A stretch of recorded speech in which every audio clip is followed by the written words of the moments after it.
नमस्कार, आप देख रहे हैं कशिश न्यूज और मैं आपके साथ सुष्मिता राज। बुलेटिन की शुरुआत कर लेते हैं। बिहार में नई सरकार के गठन की प्रक्रिया जो है वो तेज हो चुकी है। नीतीश कुमार ने राजभवन पहुंचकर राज्यपाल से विधानसभा भंग करने की सिफारिश की है। इससे पहले कैबिनेट की बैठक हुई जिसमें 3 प्रस्ताव पास हुए। पहला प्रस्ताव मंत्रिमंडल भंग करने को लेकर हुआ और उसके बाद मुख्यमंत्री सीधे राजभवन को पहुंचे हैं और 19 नवंबर से विधानसभा भंग करने की सिफारिश की है। इसके अलावा 2 और प्रस्ताव हुए। सरकार की नीतियों को बेहतर तरीके से लागू करने के लिए बिहार के मुख्य सचिव और अन्य पदाधिकारियों के सेवा की सराहना की गई। साथ ही विधानसभा चुनाव में नीतीश कुमार के नेतृत्व में एनडीए ने प्रचंड जीत हासिल की। इसके लिए मंत्रिमंडल ने नीतीश कुमार का धन्यवाद दिया है। आपको बताएं कि एनडीए ने 243 में से 202 सीटों पर जीत दर्ज की है।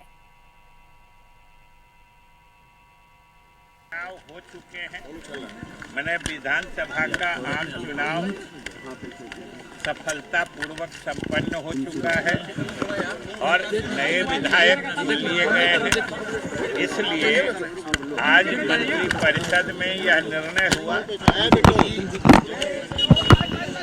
है वह 19 तारीख के प्रभाव से 19 तारीख के प्रभाव से वर्तमान विधानसभा को विघटित करने की अनुशंसा कैबिनेट ने की है, जो मुख्यमंत्री जी के माध्यम से मुख्यमंत्री जी के द्वारा अभी महामहिम को दे दिया गया कि 19 तारीख के प्रभाव से वर्तमान विधानसभा का विघटन किया जाए। ये पहला प्रस्ताव था।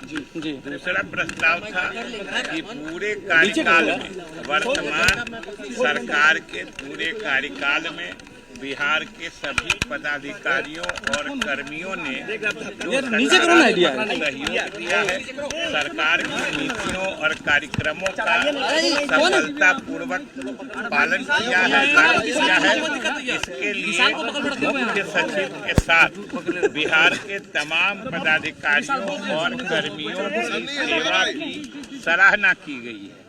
और तीसरा प्रस्ताव कि जो अभी तत्काल तुरंत जो संपन्न हुआ है आम चुनाव, उसमें एनडीए को नीतीश कुमार जी के नेतृत्व में जो इतनी भारी सफलता मिली है, जो प्रचंड बहुमत मिला है, इसके लिए मंत्रिपरिषद ने मुख्यमंत्री जी को बधाई देते हुए उनके प्रति आभार प्रकट किया कि उनके नेतृत्व में आज एनडीए अपने सफलता के चरम पर पहुंचा हुआ है। इसके लिए मुख्यमंत्री जी के प्रति आभार प्रकट किया। यही 3 प्रस्ताव हुए हैं और अभी यही समाचार है, इसके आगे कुछ भी नहीं।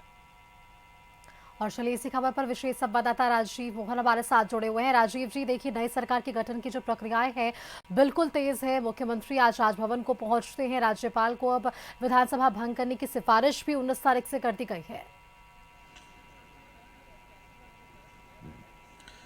देखिए सुष्मिता, बिल्कुल अब से थोड़ी देर पहले मुख्यमंत्री नीतीश कुमार राज्यपाल भवन पहुंचे थे और उससे पहले जो कैबिनेट की अंतिम बैठक जो मुख्यमंत्री नीतीश कुमार की हुई थी उससे अवगत कराया गया राज्यपाल आरिफ मोहम्मद खान को।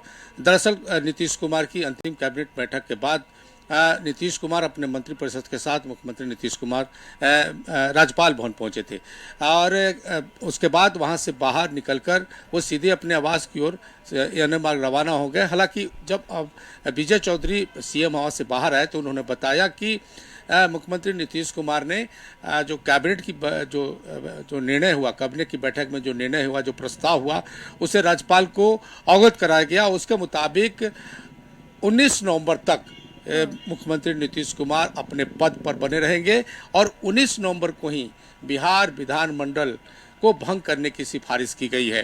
तो माना जा रहा है कि उस दिन ही मुख्यमंत्री नीतीश कुमार औपचारिक रूप से अपना इस्तीफा देंगे। उसके बाद नई सरकार बनाने का जो प्रक्रिया होगा वो तेज होगा।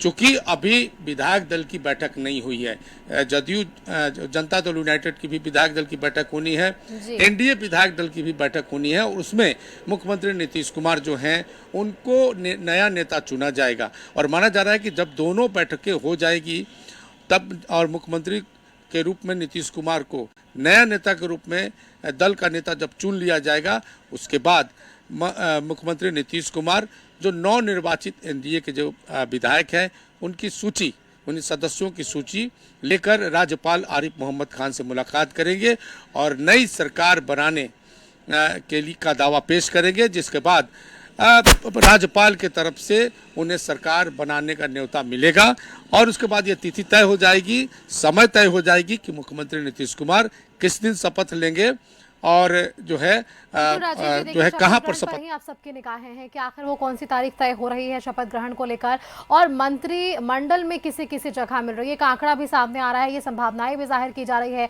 कि बीजेपी कोटे से कितने मंत्री हो सकते हैं, जेडीयू से कितने हो सकते हैं, एलजेपी और हमसे कितने हो सकते हैं। अब इस पर सबकी निगाहें हैं कि क्या नीतीश कुमार उन्हीं पुराने चेहरों पर वापस से भरोसा जताने वाले हैं या नए लोगों को जगह मिलने वाली, क्योंकि इस बार का जो आंकड़ा है वो पिछले बार से बेहद अलग है। राजीव जी,